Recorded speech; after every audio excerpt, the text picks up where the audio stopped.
Os fariseus e a questão do tributo. Mateus capítulo 22, versículos 15 a 22. Então, retirando-se os fariseus, consultaram entre si como o surpreenderiam em alguma palavra. E enviaram-lhe discípulos juntamente com os herodianos para dizer-lhe: Mestre, sabemos que és verdadeiro e que ensinas o caminho de Deus, de acordo com a verdade, sem te importares com quem quer que seja, porque não olhas a aparência dos homens. Dize-nos, pois, que te parece? É lícito pagar tributo a César ou não? Jesus, porém, conhecendo-lhes a malícia, respondeu: Por que me experimentais, hipócritas? Mostrai-me a moeda do tributo. Trouxeram-lhe 1 denário, e ele lhes perguntou: De quem é essa efígie e inscrição?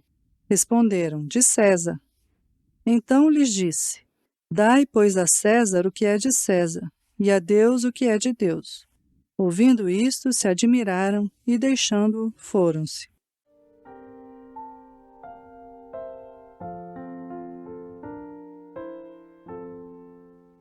Nessa passagem, encontramos o primeiro de uma série de ataques sutis desfechados contra Nosso Senhor nos últimos dias de seu ministério terrestre.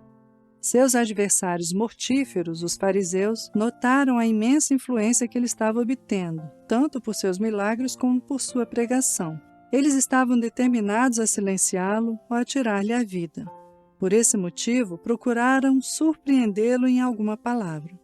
Eles lhe enviaram discípulos juntamente com os herodianos, com o propósito de apanhá-lo em perguntas difíceis.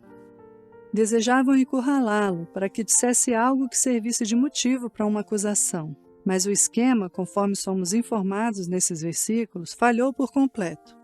O movimento resultou em nada e retiraram-se em confusão.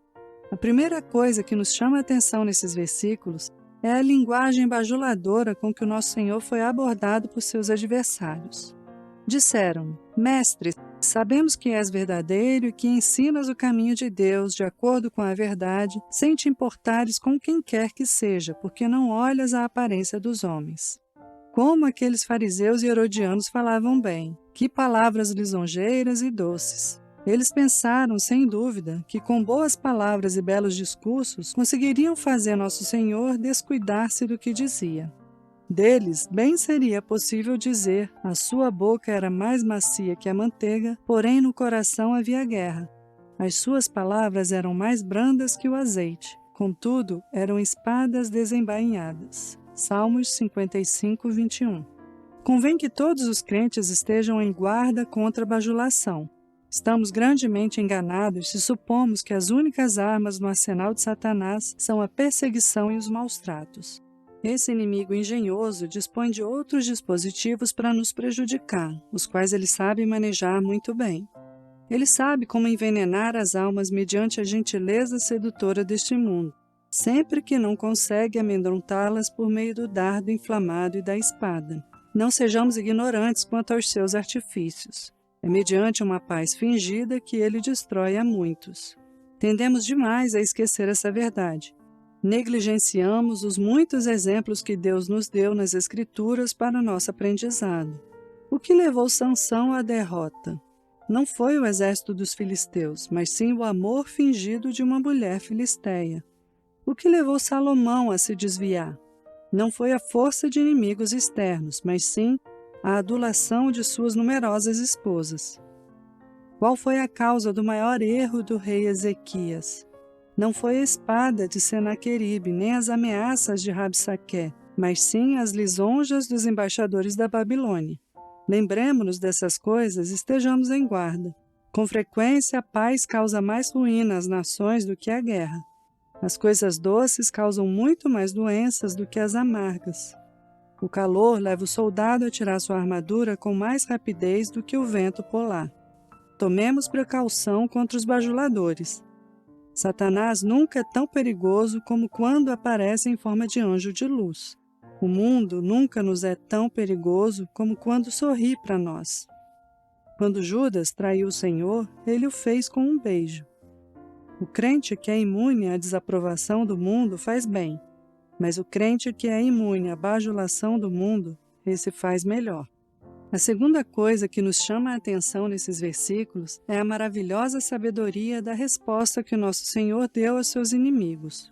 Os fariseus e herodianos perguntaram se era legítimo pagar tributo a César ou não. Eles, sem dúvida, pensaram ter apresentado uma pergunta a qual nosso Senhor não poderia responder sem lhes dar um ponto de vantagem. Se ele simplesmente respondesse que era legítimo pagar tributo, eles o teriam denunciado ao povo como alguém que desonrava os privilégios de Israel, como alguém que não considerava os filhos de Abraão homens livres. Por outro lado, se ele respondesse que não era legítimo pagar tributos, eles o teriam denunciado aos romanos como um instigador de sedições e um rebelde contra César, alguém que se recusava a pagar os tributos. Entretanto, a conduta habilidosa de Nosso Senhor deixou seus adversários totalmente desconcertados. Ele pede para ver o dinheiro do tributo e pergunta de quem é a efígie na moeda. De César, respondem. Usuários que eram daquele dinheiro, com a efígie e a inscrição de César, eles reconheciam que César tinha autoridade sobre eles, visto que a moeda corrente é cunhada pelos governantes da terra na qual vigora. Em seguida, eles receberam uma resposta conclusiva e irrefutável. Dai, pois, a César o que é de César, e a Deus o que é de Deus. O princípio estabelecido nessas bem conhecidas palavras reveste-se de profunda importância. Há uma obediência que todo crente deve ao governo civil da nação da qual é cidadão, em todas as questões que não sejam de natureza puramente espiritual. Ele pode não aprovar todos os requerimentos desse governo civil, mas deve submeter-se às leis da comunidade enquanto estiverem em vigor.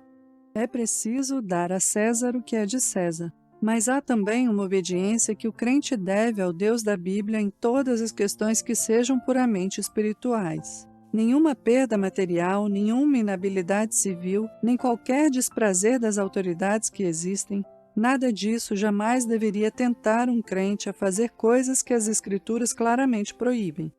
A situação pode ser muito difícil. Ele pode ter de sofrer muitas coisas por motivo de consciência, mas ele jamais deve fugir dos requisitos inequívocos das Escrituras. Se César cunha um novo evangelho, não se deve obedecer a esse evangelho.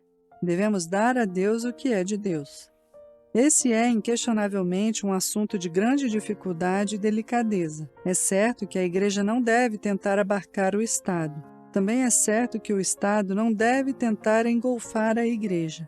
Talvez nenhum outro assunto tenha causado tanta provação para homens conscienciosos. Talvez nenhum outro assunto tenha causado tanta divergência entre os homens de bem quanto a fixação de onde terminam as coisas de César e onde começam as coisas de Deus.